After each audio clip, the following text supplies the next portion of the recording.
सोचिए, एक computer program ये तय कर रहा है कि कोई कॉन्ट्रैक्ट वैध है या नहीं, या फिर जरा इस बात पर विचार कीजिए कि एक जज को अदालत में बैठकर यह फैसला करना पड़ रहा है कि 13 साल से कोमा में पड़े एक इंसान को अब कानूनी रूप से मृत मान लिया जाए या नहीं। हाँ, मतलब ये सब किसी साइंस फिक्शन फिल्म जैसा लगता है। बिल्कुल लगता है। तो कोर्ट प्रैक्टिस न्यूज के इस विशेष सत्र में स्वागत है। आज 15 मार्च 2026 है और हमारा मिशन बहुत ही स्पष्ट है। एग्जैक्टली। पिछले 48 घंटों में यानी 13 और 14 मार्च को भारतीय न्यायपालिका से कई ऐसे बड़े फैसले और बदलाव सामने आए हैं जो सिर्फ कानूनी पन्नों तक सीमित नहीं है, वे सीधे तौर पर समाज की दिशा तय कर रहे हैं। सही बात है। ये समय कानूनी जगत के लिए सच में बहुत उथल-पुथल भरा रहा है।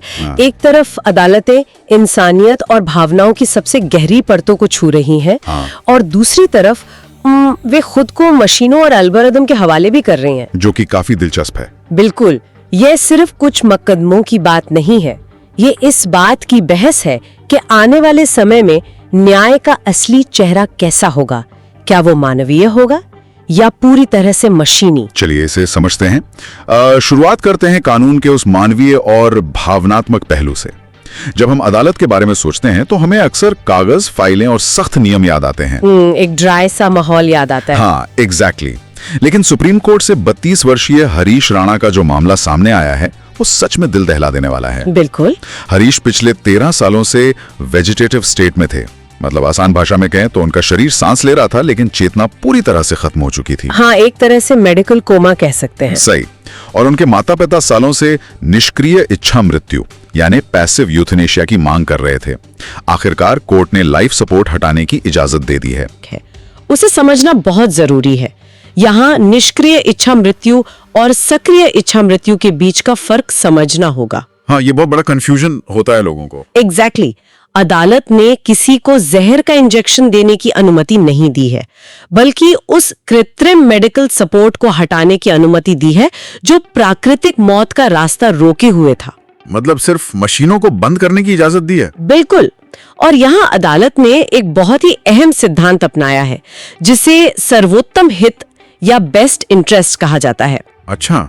हाँ, जब मेडिकल साइंस हाथ खड़े कर दे और इंसान की गरिमा छिन जाए तो उसे मशीनों के सहारे जिंदा रखना असल में उस इंसान के हित के खिलाफ है। आपको पता है, ये फैसला सुनाते वक्त जस्टिस JB पारदीवाला भावुक हो गए थे। अरे बाप रे। हाँ, ये दिखाता है कि जज भी अंततः इंसान है और ऐसे फैसले लेना उनके लिए भी कितना भारी होता है। सही बात है। हरीश राणा के मामले में क्या हम कह सकते हैं कि कानूनी व्यवस्था खुद एक लाइफ सपोर्ट मशीन की तरह काम कर रही है? वो कैसे? मतलब जहां कानून को ये तय करना पड़ता है कि मशीन का प्लग कब खींचना है और कब उसे चलते रहने देना है, ये सच में सोचने पर मजबूर करता है। ये काफी गहरी एनालॉजी है और बिल्कुल सटीक भी है। खैर, व्यक्तिगत स्वतंत्रता का एक और मामला लद्दाख से आया है। जाने माने एक्टिविस्ट सोनम वांगचुक पर से केंद्र सरकार ने राष्ट्रीय सुरक्षा कानून यानी NSA हटा लिया है। विरोध प्रदर्शनों के बाद उन्हें हिरासत में लिया गया था। यहाँ ये बात गौर करने वाली है कि NSA कोई सामान्य गिरफ्तारी नहीं है। हाँ, इसमें नियम काफी अलग होते हैं ना? बिल्कुल। सामान्य गिरफ्तारी में पुलिस को बताना पड़ता है कि अपराध क्या है, लेकिन NSA राज्य को ये शक्ति देता है कि वो किसी व्यक्ति को भविष्य में होने वाले खतरे की आशंका के आधार पर हिरासत में रख सके। मतलब बिना कोई क्राइम किए सिर्फ शक के आधार पर। एग्जैक्टली। तो इसका हटना ये दर्शाता है कि प्रशासन ने अब उस आशंका को खारिज कर दिया है। सही है। अब व्यक्तिगत स्वतंत्रता और अधिकारों की इस बहस में एक बड़ा मोड़ कामकाजी महिलाओं के मुद्दे पर भी आया है। मेंस्ट्रुअल लीव वाला मामला। हाँ, सुप्रीम कोर्ट ने देश भर में अनिवार्य मासिक धर्म अवकाश यानी मेंस्ट्रुअल लीव की मांग वाली जनहित याचिका को खारिज कर दिया है। बिल्कुल। कोर्ट ने कहा कि अगर इसे अनिवार्य कर दिया गया तो इससे महिलाओं के करियर को ही नुकसान हो सकता है।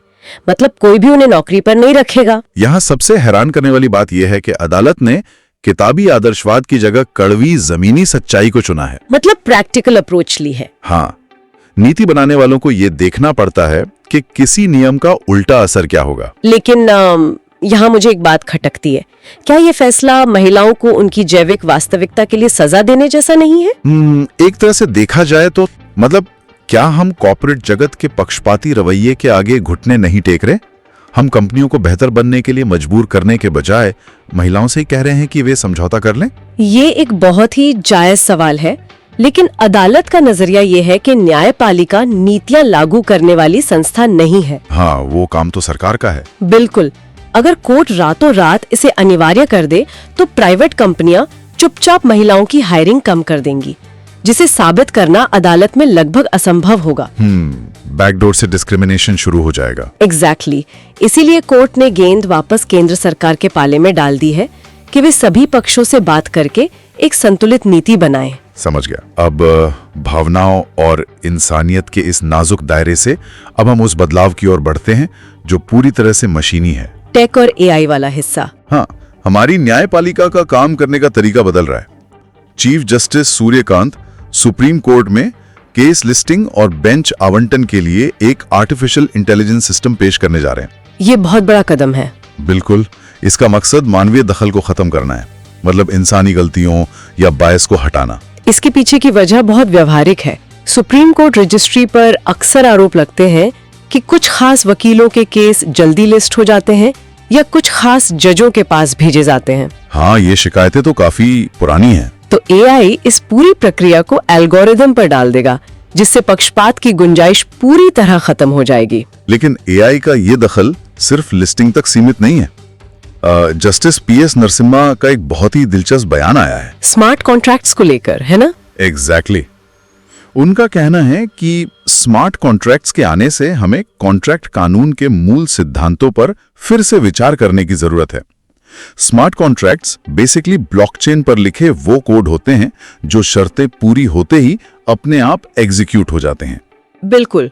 पारंपरिक कॉन्ट्रैक्ट्स में अगर कोई विवाद होता है तो इंसान उसे सुलझाता है, लेकिन स्मार्ट कॉन्ट्रैक्ट्स में तो कोड ही कानून है। इसी बात पर मेरे दिमाग में एक सवाल आता है। स्मार्ट कॉन्ट्रैक्ट्स के मामले में क्या एक एआई कभी किसी समझौते की भावना या स्पिरिट ऑफ द कॉन्ट्रैक्ट को समझ सकता है? ये बहुत मुश्किल है। मतलब मान लीजिए किसी वेंडर ने माल सप्लाई नहीं किया क्योंकि अचानक शहर में बाढ़ आ गई या कोविड जैसा लॉकडाउन लग गया। एक मानवीय जज उस मजबूरी को समझेगा, जिसे हम फोर्स मेजॉर कहते हैं। हाँ, एक्ट ऑफ गॉड। सही। लेकिन क्या वो कोड जो सिर्फ 0 और 1 की भाषा समझता है कोई रहम दिखाएगा? यही वो असली चुनौती है जिसका जिक्र जस्टिस नरसिम्हा कर रहे हैं। मशीन ये नहीं जानती कि बाढ़ क्या होती है, वो सिर्फ ये जानती है कि तय तारीख पर खाते में पैसे नहीं आए तो कॉन्ट्रैक्ट कैंसिल। सीधा हिसाब। बिल्कुल। इसीलिए हमारे मौजूदा कॉन्ट्रैक्ट कानूनों को इस नई तकनीक के हिसाब से खुद को ढालना ही होगा। सही बात है।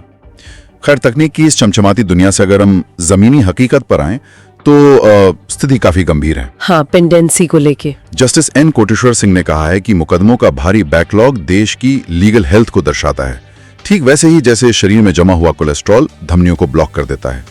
ये लंबित मामले न्याय प्रणाली को चोक कर रहे हैं। बिल्कुल।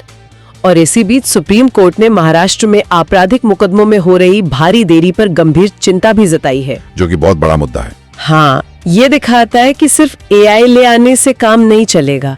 जब तक जमीनी स्तर पर जजों की संख्या नहीं बढ़ती और बुनियादी ढांचा नहीं सुधरता, तब तक न्याय में देरी होती रहेगी। एग्जैक्टली। इसी व्यवस्था को सुधारने की कड़ी में सुप्रीम कोर्ट की एक बेंच सिविल जजों के लिए 3 साल की प्रैक्टिस अनिवार्य होनी चाहिए या नहीं, इस पर विभाजित हो गई है। मतलब स्प्लिट वर्डिक्ट आया है। हाँ, ये भी एक गहरी बहस है। क्या एक व्यक्ति जो सीधे लॉ कॉलेज से निकला है वो जज की कुर्सी पर बैठकर जमीनी हकीकत को समझ सकता है? अनुभव की कमी तो होती ही है। बिल्कुल। या फिर उसे पहले वकालत का कुछ अनुभव होना चाहिए। इसके साथ ही निचली अदालतों के जजों के मनोबल को लेकर दिल्ली हाईकोर्ट ने एक सख्त टिप्पणी की है। क्या कहा है उन्होंने? उन्होंने कहा कि यदि किसी निचली अदालत के जज के फैसले को ऊपरी अदालत पलट देती है तो इसका मतलब ये नहीं है कि उस जज की ईमानदारी या क्षमता में कोई कमी है। ओह, ये टिप्पणी जजों के काम करने के तरीके के लिए बहुत अहम है। बिल्कुल है। क्योंकि अगर निचली अदालत के जज हमेशा इस डर में रहेंगे कि उनके फैसले पलटे जाने पर उन पर सवाल उठेंगे, तो वो कभी निष्पक्ष और बेखौफ होकर फैसला नहीं सुना पाएंगे। सही बात है। अब अपने तीसरे पड़ाव की ओर चलते हैं। अदालतें सिर्फ अपने आंतरिक मामलों को नहीं सुलझा रही हैं, बल्कि प्रशासन और सत्ता से भी सीधे सवाल कर रही हैं। हाँ, हाईकोर्ट्स काफी एक्टिव हैं अभी। बिल्कुल। उत्तर प्रदेश के संभल मस्जिद विवाद में इलाहाबाद हाईकोर्ट ने नमाजियों की संख्या सीमित करने के मामले में वहां के डीएम और पुलिस को कड़ी फटकार लगाई है। कोर्ट ने साफ कहा, अगर आप कानून व्यवस्था लागू नहीं कर सकते तो इस्तीफा दे दें। ये काफी कड़े शब्द है। बहुत कड़े। यहां मैं सुनने वालों को एक बात साफ कर दूं कि हम किसी राजनीतिक विचारधारा का समर्थन नहीं कर रहे हैं। हम पूरी तरह से निष्पक्ष होकर अदालत की संवैधानिक टिप्पणियों का विश्लेषण कर रहे हैं। ये निष्पक्षता जरूरी भी है। इसी तरह सत्ता और न्यायपालिका के बीच नीतिगत टकराव का एक और उदाहरण सामने आया है। वो एनसीईआरटी वाला? हाँ, सांसद प्रियंका चतुर्वेदी ने 8वीं कक्षा की एनसीईआरटी किताब को लेकर सुप्रीम कोर्ट के निर्देशों को न्यायिक अतिक्रमण या जुडिशियल ओवररीच कहा है। अच्छा। जब विधायिका को लगता है कि अदालतें उनके अधिकार क्षेत्र में दखल दे रही हैं, तो ऐसी बहस छिड़ना स्वाभाविक है। लेकिन जब बात सामाजिक न्याय की आती है तो अदालत का ये तथाकथित दखल कई जिंदगियों के लिए वरदान बन जाता है। बिल्कुल। जैसे सुप्रीम कोर्ट ने ट्रेनिंग के दौरान विकलांग हुए दिव्यांग कैडेट्स को राहत देने में हो रही देरी पर कड़े सवाल उठाए हैं और केंद्र को 31 मार्च तक का अल्टीमेटम दिया है। ये बहुत जरूरी कदम था। हाँ, इसके साथ ही कोर्ट ने सभी राज्यों से कहा है कि वे एसिड अटैक पीड़िताओं को सरकारी नौकरी देने पर विचार करें। पता है, इस एसिड अटैक वाले फैसले के पीछे की वजह बहुत ही व्यवहारिक और दर्दनाक है। वो क्या? याचिका में बताया गया था कि इन पीड़िताओं को आधार कार्ड बनवाने और बैंक खाते खोलने में भारी दिक्कत आती है। बायोमेट्रिक्स की वजह से। एग्जैक्टली, क्योंकि उनके फिंगरप्रिंट या आंखों की पुतलियां हमले में क्षतिग्रस्त हो चुकी होती हैं। जब वे बायोमेट्रिक ही नहीं दे सकती तो सिस्टम उन्हें पूरी तरह से बाहर कर देता है। अरे बाप रे, ये तो कभी सोचा ही नहीं है। इसीलिए सरकारी नौकरी उनके लिए एक सुरक्षित रास्ता बन सकती है। ये एक ऐसी बात है जिस पर शायद आम लोग कभी ध्यान ही न दें। बिल्कुल। इसी समावेशन की कड़ी में लोकसभा में ट्रांसजेंडर पर्सन्स अमेंडमेंट बिल 2026 पेश किया गया है ताकि ट्रांसजेंडर शब्द की कानूनी परिभाषा स्पष्ट हो सके। ये बहुत बड़ा अपडेट है। और वहीं सुप्रीम कोर्ट ने लर्निंग डिसेबिलिटी और मानसिक बीमारी वाले उम्मीदवारों के कैग ऑडिटर पद पर शामिल होने के दावे को बरकरार रखा है। अगर हम इसे व्यापक संदर्भ में देखें तो अदालतें और कानून उन लोगों को मुख्य धारा में खींच कर ला रहे हैं जिन्हें अक्सर हमारा सिस्टम अनदेखा कर देता है। सही कहा। यह इस बात का प्रमाण है कि न्याय केवल सजा देने के लिए नहीं है, बल्कि समाज के हाशिए पर खड़े लोगों को अधिकार दिलाने के लिए भी है। तो इस सब का असल मतलब क्या है? इसका मतलब है कि सिस्टम अब पुरानी गलतियों और परिभाषाओं को सुधार रहा है। हालांकि कुछ पुरानी मांगे ऐसी भी हैं जिन्हें अदालतें सिरे से खारिज कर रही हैं। हाँ, वो जमीन वाले मामले में। एग्जैक्टली। 1955 में ली गई जमीन के लिए मिजो सरदारों के मुआवजे के दावे को सुप्रीम कोर्ट ने यह कहते हुए खारिज कर दिया कि प्रिवी पर्स कोई अधिकार नहीं है। प्रिवी पर्स आजादी के बाद रियासतों के शासकों को दिया जाने वाला एक भत्ता था, जिसे 1970 के दशक में ही खत्म कर दिया गया था। हाँ, इंदिरा गांधी के टाइम पर। बिल्कुल। तो 2026 में इस आधार पर जमीन का मुआवजा मांगना ऐतिहासिक रूप से तो दिलचस्प हो सकता है, लेकिन कानूनी रूप से इसका कोई आधार नहीं है। यहाँ बात बहुत दिलचस्प हो जाती है। जब हम समय और न्याय की बात करते हैं तो हमारे सामने एक बहुत बड़ा विरोधाभास नजर आता है, एक बहुत बड़ा पैराडॉक्स। कैसा पैराडॉक्स? एक तरफ दिल्ली हाई कोर्ट है जो रविवार के दिन भी खुलने जा रहा है। कार्यकर्ताओं की कथित अवैध पुलिस हिरासत को लेकर बंदी प्रत्यक्षीकरण यानी हेवियस कॉर्पस याचिकाओं पर तत्काल सुनवाई के लिए अदालत छुट्टी के दिन काम करेगी। ये तो बहुत अच्छी बात है। बिल्कुल। बंदी प्रत्यक्षीकरण का सीधा सा मतलब है कि गिरफ्तार किए गए व्यक्ति को शाशरीर अदालत के सामने पेश किया जाए ताकि ये तय हो सके कि गिरफ्तारी कानूनी है या नहीं। रविवार को अदालत का बैठना ये साबित करता है कि जब बात नागरिक स्वतंत्रता की हो तो समय का कोई बंधन नहीं होता। लेकिन इसी न्याय व्यवस्था का दूसरा चेहरा देखिए। सुप्रीम कोर्ट ने 35 साल पुराने रिश्वत के मामले में एक आबकारी इंस्पेक्टर की दोष सिद्धि बरकरार रखी है। 35 साल। बाप रे, 35 साल बहुत होते हैं। क्योंकि उस व्यक्ति की उम्र अब 75 वर्ष हो चुकी है, इसलिए अदालत ने उसकी सजा कम कर दी है। एक तरफ आप अवैध हिरासत के लिए रविवार को अदालत खोलते हैं और दूसरी तरफ एक मामूली रिश्वत कांड का फैसला आने में एक इंसान की आधी जिंदगी गुजर जाती है। यही वो लीगल हेल्थ है जिसकी बात हम पहले कर रहे थे। न्याय में देरी खुद एक बहुत बड़ी सजा है। बिल्कुल है। हालांकि कुछ मामलों में अदालतें किसी भी तरह की ढील नहीं देती। पंजाब और हरियाणा हाईकोर्ट ने पाकिस्तान के लिए जासूसी करने की आरोपी यूट्यूबर ज्योति रानी को जमानत देने से साफ इनकार कर दिया है। हाँ, नेशनल सिक्योरिटी का मामला है। बिल्कुल। राष्ट्रीय सुरक्षा के मामलों में न्यायपालिका का रुख हमेशा से सख्त और स्पष्ट रहा है। इसके साथ ही दिल्ली आबकारी नीति मामले में भी हलचल है। हाईकोर्ट ने सीबीआई के खिलाफ की गई प्रतिकूल टिप्पणियों पर फिलहाल रोक लगा दी है और अरविंद केजरीवाल व मनीष सिसोदिया ने राउज एवेन्यू कोर्ट में अपने जमानत बॉन्ड जमा कर दिए हैं। और इन सब के बीच एक ऐसा मामला भी है जो पूरे देश के कॉर्पोरेट और मजदूर वर्ग पर असर डालेगा। अच्छा, वो कौन सा? 17 मार्च को सुप्रीम कोर्ट की 9 जजों की संविधान पीठ इस अहम मुद्दे पर सुनवाई करेगी कि इंडस्ट्रियल डिस्प्यूट्स एक्ट के तहत उद्योग या इंडस्ट्री की कानूनी परिभाषा क्या होनी चाहिए। ये तो बहुत क्रिटिकल है। बिल्कुल। इस एक परिभाषा से यह तय होगा कि लाखों कर्मचारियों को श्रम कानूनों के तहत सुरक्षा मिलेगी या नहीं। सही बात है। तो हमने पिछले 48 घंटों की इन 20 सबसे बड़ी खबरों को खंगाला। हमने देखा कि कैसे अदालतें एक 13 साल से कोमा में पड़े इंसान की मौत का सम्मानजनक रास्ता तैयार कर रही हैं। हाँ। कैसे वे एसिड अटैक पीड़ितों के लिए दरवाजे खोल रही हैं। और कैसे वे रविवार को भी इंसाफ के लिए काम कर रही हैं। लेकिन ये एक महत्वपूर्ण सवाल खड़ा करता है। वो क्या? एक तरफ अदालतें इतनी मानवीय संवेदनाएं दिखा रही हैं और दूसरी तरफ सुप्रीम कोर्ट केस लिस्टिंग और स्मार्ट कॉन्ट्रैक्ट्स के जरिए एआई और मशीनों को अपने सिस्टम का हिस्सा बना रहा है। दोनों अलग अलग दिशाएं लग रही हैं। बिल्कुल। सोचने वाली बात यह है कि जब भविष्य में कानूनी फैसले और प्रक्रियाएं पूरी तरह से एल्गोरिदम पर निर्भर हो जाएंगी, तो क्या कोई मशीन इंसान के सर्वोत्तम हित या दर्द को समझ पाएगी? ये तो बहुत मुश्किल है।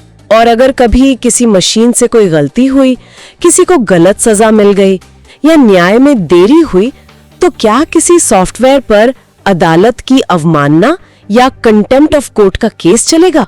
उफ, ये सच में एक ऐसा विचार है जो आसानी से पीछा नहीं छोड़ने वाला।